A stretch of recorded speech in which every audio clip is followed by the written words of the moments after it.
When you go to an interview, you want the mindset that you're interviewing them just as much as they're interviewing you. You want to make sure that the situation that you might be going into is going to be a good fit where you have an opportunity to grow your career, be supported, and feel fulfilled. Now, one way that you know a job is going to do that for you is if the leader that you work with, or in plain English, your boss, is going to be somebody that is good to work with. Now, Simon Sinek puts it this way: leadership is not about being in charge, it's about taking care of those in your charge.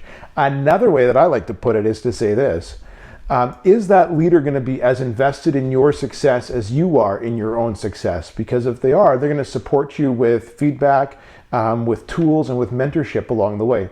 Now, a lot of times the person who's interviewing you is the one who is going to be your leader or your boss. So here are 4 ways that you can tell in that interview if that is somebody that's going to support you throughout your career. The first sign is, are they somebody who actually takes an interest in you as a person, not just your professional background? So what I mean by that is, in the interview, are they trying to get to know you for who you are? Now, obviously, if somebody is prying too deep into all of your deepest, darkest secrets, maybe that's a little too much. But are they trying to get to know you? Are they asking about your interests? Do you have a family? What does your home life look like? That type of high level stuff that generates personal conversation, that's an indication that they're likely interested in you as a person. And if they're invested in you personally, they're going to be invested in you professionally as well. Another really good sign is if they're using a uniform interview guide. The reason why is this. So by that, I mean that, are they using the same set of questions for everybody? And it'll be obvious if they're using the same set of questions, because they'll have to be taking notes on a sheet with questions on there, or they'll tell you that they value fairness, so they're using the same questions with everybody. The reason why this is a sign that they're going to be a good leader to work for is because it means that they value fairness and integrity of process. I haven't met anybody on this earth yet that doesn't appreciate somebody who tries to deal with them fairly. So that's a good sign of a good boss with integrity. Another sign is that they know that you're interviewing them as much as they're interviewing you. And by that I mean that they open up the floor for questions at the end, and that they're not afraid to give candid, honest responses to questions that are good questions that'll build trust between you two. And they're also willing to kind of lay it down there for you and make it easy for you to ask those questions throughout the interview. That tells me that they feel that they're as accountable to you as they're going to expect you to be to them. And accountability is nothing if it isn't both ways in that type of a working relationship. The last sign that they're going to really be a great leader to work for is respect for your time. They show respect for your time.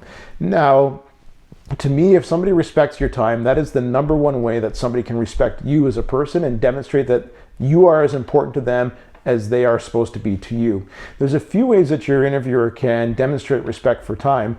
The first one is really obvious. Do they show up for the interview on time? And if they don't, are they there to apologize and make sure that it's a genuine apology? It doesn't seem like something that happens all the time, that they're generally a punctual person. The other way that they show respect for your time is that they tell you when you're going to know by whether or not you were successful as an applicant after the interview. What I mean by that is that so many people go out to interviews and they never hear back. They say, we'll get back to you, but you never find out. And you have to call them or chase them, and you don't know if you got the job or not. A great leader who respects your time will tell you at the interview that they value your time and that they are going to get back to you by this date, no matter what. Either you got the job or you didn't get the job, and why. And they're also going to tell you that sometimes things happen, and if they aren't able to have an answer by that date, they're still going to tell you and give you a new deadline. This tells me that there's somebody that doesn't take your time for granted, and that they value your time as much as they expect you to value theirs. If they're clear with you about guidelines like that, chances are they're going to be a good leader to work for. These are just 4 of the signs at work that kind of can help you find out if the leader that's interviewing you is going to be a good leader to work for. Now, if you're an interviewer or a leader listening to this, these are 4 tips that you can use to make people want to work with you, to show people during an interview that you're a great leader to work for. All in all, it's all about building respect on both sides to build good, healthy working relationships.